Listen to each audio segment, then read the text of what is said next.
Спасибо, Геннадий. Спасибо за приглашение, а теперь опять по-английски. Let me begin with a quotation.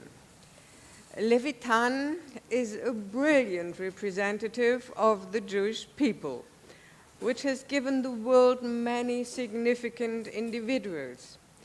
It is especially important to remember this in our times when Jews and the Jewish people are subject to evil, inhuman hounding in the land of bestial fascism. Long live our country, the only one thus far to fear the true brotherhood among peoples, where every honorable man can breathe free no matter what nation he belongs to. A visitor wrote these lines on June 10th, 1938, in the guest book for the first major Levitan exhibition in the Soviet Union. This quotation sheds light on the topic of my current book project, the reception of the painter Исаак Левитан and his works by contemporaries and posterity. I am particularly interested in exploring the role of his Jewish origins for those who looked at his paintings. Given the latent to open anti-Semitism that was present in modern Russia, the fact that a Russian Jew could become the creator of genuinely Russian mood landscapes as well as an integral part of the Russian cultural canon seems at first sight to be in need of explanation. For whom, why, and when were Levitan's Jewish origins significant or not? Briefly put, that is the central question for my study of the reception of the painter's oeuvre. Today, I would like to present the results of my most recent research in the archives of the Tretyakov Gallery.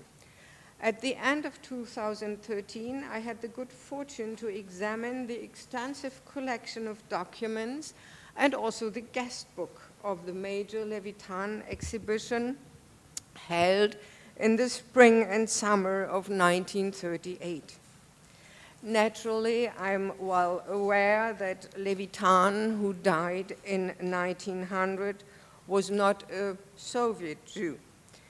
Nevertheless, the genesis and reception of the large Levitan exhibition of 1938 reveal the status of a Jewish painter at that time in the Soviet Union and show how Russian mainstream society treated his work.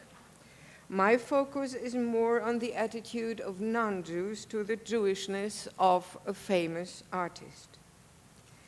The Levitan exhibition, which ran from April to July 38 at the Tretyakov Gallery in Moscow, not only took place at the same time as the Great Terror, but also coincided with the traditionalist turn in cultural policy, which I will sketch briefly before addressing how the exhibition came about.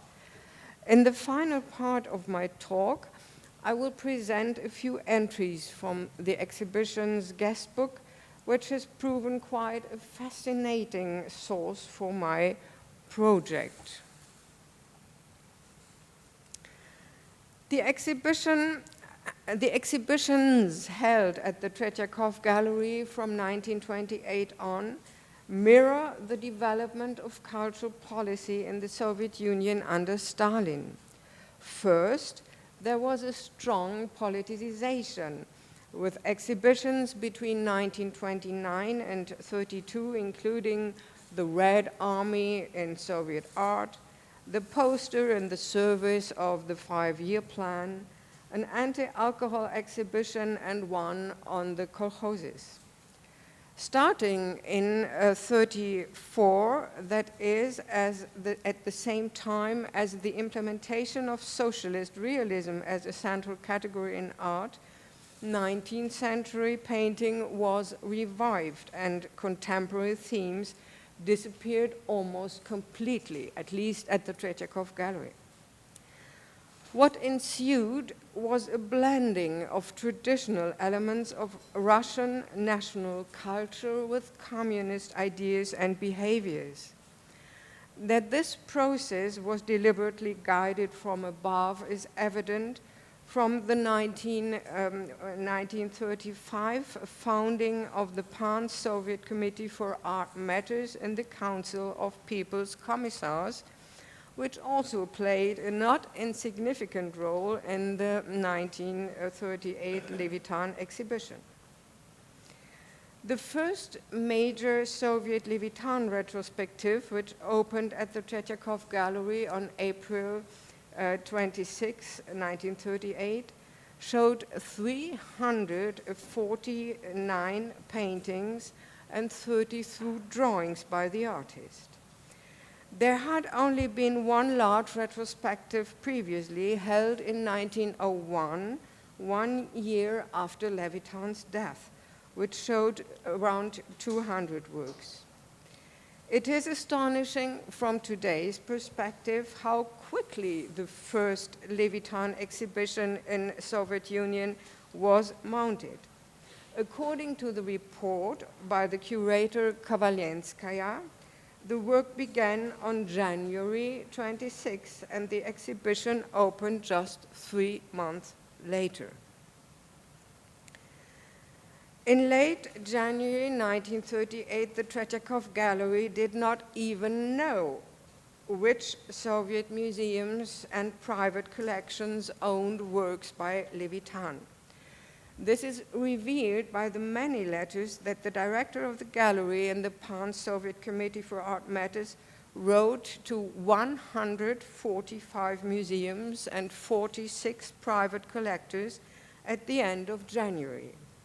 The owners were asked to send works by the artist Levitan in their possession to the Tretjakov Gallery in a timely fashion.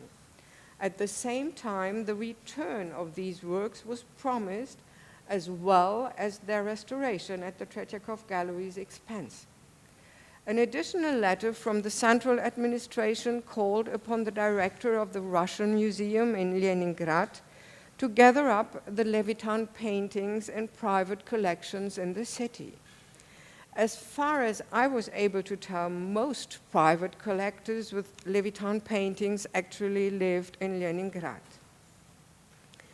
Of particular interest are the reactions of museums in the Ukraine, which collectively refused to provide any Levitan paintings to Moscow until the return of works by Repin that they had previously sent on loan.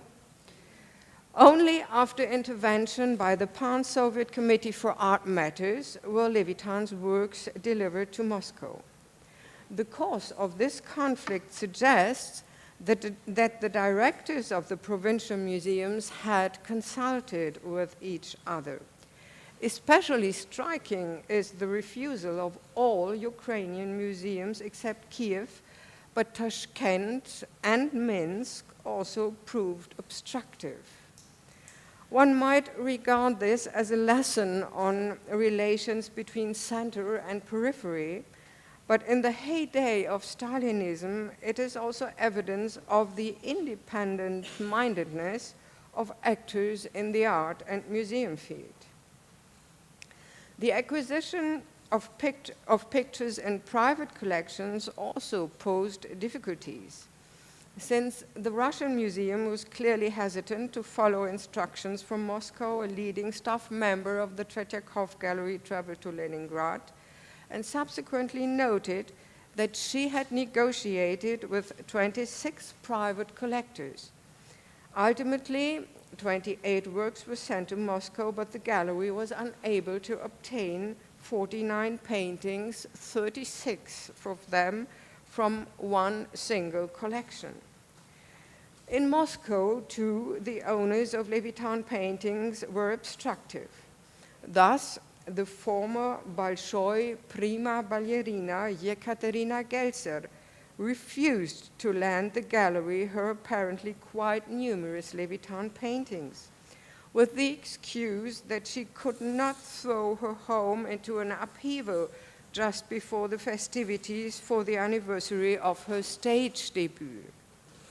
Whereupon the director of the Tretyakov Gallery inquired of the theater section of the Committee for Art Matters whether any such festivities were actually planned.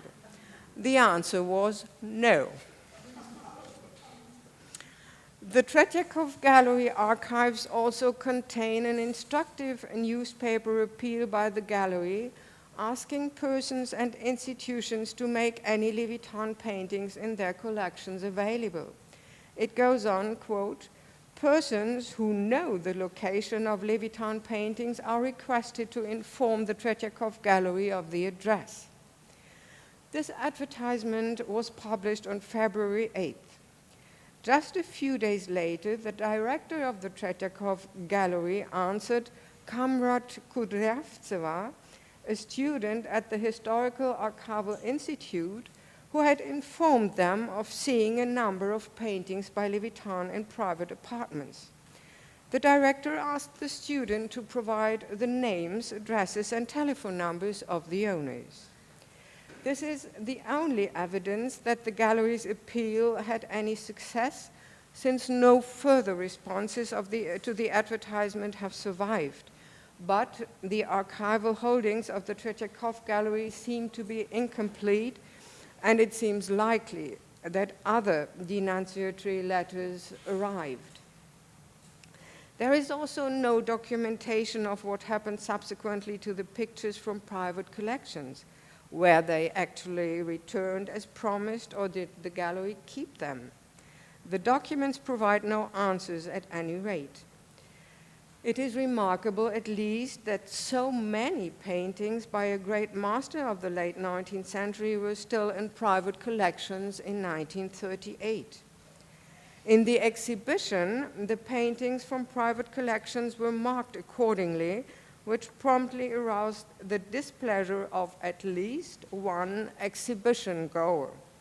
The guest book contains an entry for May in which a visitor expressed his regret that the best paintings by Levitan were in private collections. He mentions Yekaterina Gelser by name and continues, one would like to see them more often, which suggests that the pictures should become public property, which was more in keeping with Soviet thinking than leaving valuable artworks in private collections. Most other visitors to the exhibition who recorded their immediate impressions in the 117-page guest book, however, expressed their enthusiasm for what they had seen. There are only 4 negative entries, such as, there are very few great works by Levitan, or a bad exhibition, there is nothing more to say. Other visitors then made comments such as durak, idiot, Philistine, or what kind of ignoramus wrote this? Most entries express the visitor's pleasure. My восторге was the comment by 3 students who registered the extraordinary impression made upon them by the, quote, unparalleled master of Russian landscape painting. 3 staff members of the Archaeological Institute noted, what a shame it is to have to leave the exhibition again. And the final entry before the end of the exhibition in July reads, how beautiful. If one tries to condense the many characteristics attributed to Levitan's paintings in the guest book, 4 discursive strands emerge. First, the one that particularly interests me, how Jewish and how Russian was Levitan. Secondly, Levitan's paintings as a brilliant portrayal of nature in the Russian homeland. Thirdly, Levitan's paintings as part of the Russian cultural canon.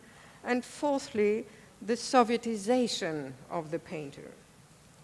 On the first point, here are a few examples that underline the role played by Levitan's Jewish origins, which were already present in his name for exhibition goers. Quote, Levitan was a Jew oppressed by Tsarist autocracy. He showed that he was the true singer, the folk poet of Russian nature. Another guest wrote, Levitan is truly Russian, despite his non-Russian origins. The Russian people will always remember this artist with gratitude. An entry from June reads, he was a Jew and understood Russian nature so well. A group of 10th grade pupils also wrote in June, the great Russian people produced Levitan, and he repaid them with his great works of Russian arts. And as a final example, Levitan is and remains the greatest Russian artist. This shows that it was by no means self-evident that a Jewish painter could be considered the creator of a genuinely Russian mood landscape. Nevertheless, few entries explicitly address Levitan's Jewish origins. Instead, the guest book makes it clear that his works were considered an integral component of the Russian cultural canon. Here are a few examples. Levitan's paintings are as powerfully expressive as the songs of the Russian people. Another visitor, an Academy member, stressed that the master of landscape made a beautiful impression on Russian people in particular. Elsewhere, an exhibition goer writes, all of Russia, vся Россия, is in Levitan's brilliant works. Commenters also draw connections to other Russian artists. One visitor was reminded of the poem Россия by Alexander Blok and quotes the famous 4 lines from it beginning with Россия, нищая Россия. A visitor in July wrote, Levitan, Chekhov, and Tchaikovsky. What wonderful names. These names make life warmer. It seems likely that these perceptions also had something to do with the desire to escape from the present in 1938. Numerous entries in the guest book show that reality, Russian nature, was equated with its artistic portrayal. Thus, some visitors note that they had learned to love Russian nature through Levitan. They speak of the brilliant expressive beauty of modest but sublime Russian nature. And exhibition goers from the Ukraine write, Levitan's paintings are not just paintings, but Russian nature. These entries too suggest that in 1938, Levitan's paintings were perceived as a sort of tolerated refuge and imaginary counterworld to the very unidyllic present. Some guest book entries also contain concrete references to the Soviet era. I would like to recall the quotation with which I began my talk, the look toward Nazi Germany and the persecution of Jews, and the statement, long live our country, the only one thus far to feel the true brotherhood among people. Another entry expressed regret that Levitan died so young and had no opportunity to enjoy the current government, which would have allowed him to work freely. It promoted not only the arts, but also, quote, other nations. The entry that follows notes the huge significance of the singer of nature for the Soviet people, and even draws a connection to their willingness to defend the territory created by the magical and magnificent quality of the nature. In July, a visitor posted the most Soviet entry, which begins with Levitan's profound sentiments for the Russian nature of the homeland and continues, quote, "That is the past of Tsarist Russia. In our country, we are not above the eternal peace. Our land is wholly illuminated by the sun. In it, the waterfall of a new and healthy life pulsates and sees. In it, there is no death." The writer cannot, however, help but conclude, "There is as yet no Soviet artist like Levitan."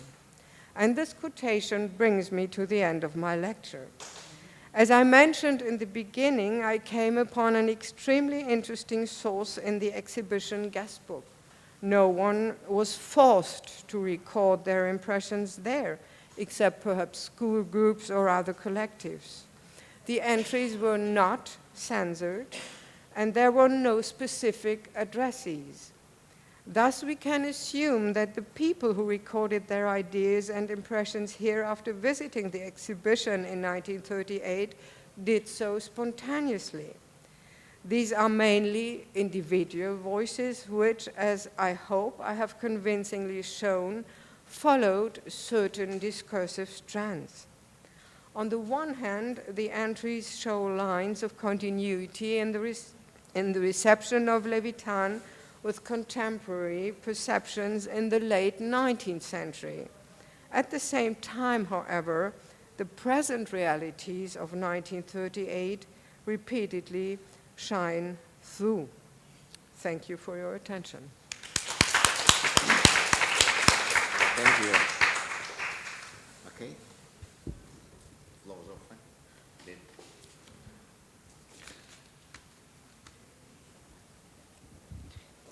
Thank you very much. I was wondering, the question about his Jewishness and why the sudden sort of drive to promote his work. Did you come across any evidence or suggestion that anti-Semitic exhibits in Nazi Germany, particularly those that would have argued for lack of cultural creativity in Jews, may have played a role in trying to promote Jewish artists at this time? Thank you for your question. I think that's an interesting idea, but I don't think so. Because before they showed Levitan's exhibition, the Levitan exhibition, they had all those painters, those Peredvižniki painters Levitan belonged to. And so it was only, he was one of several Peredvižniki artists whose pictures had such exhibitions.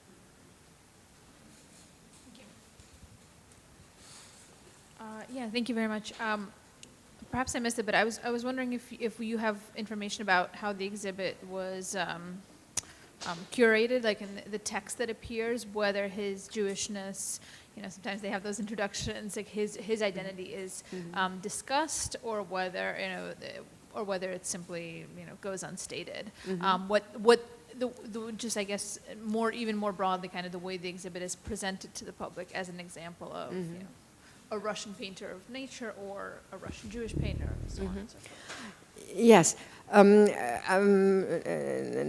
Neither in the exhibition nor in the catalogue Levitan's Jewish origins were discussed. But 1 year before the exhibition, and I think there is a connection, in 1937, the quite famous Soviet writer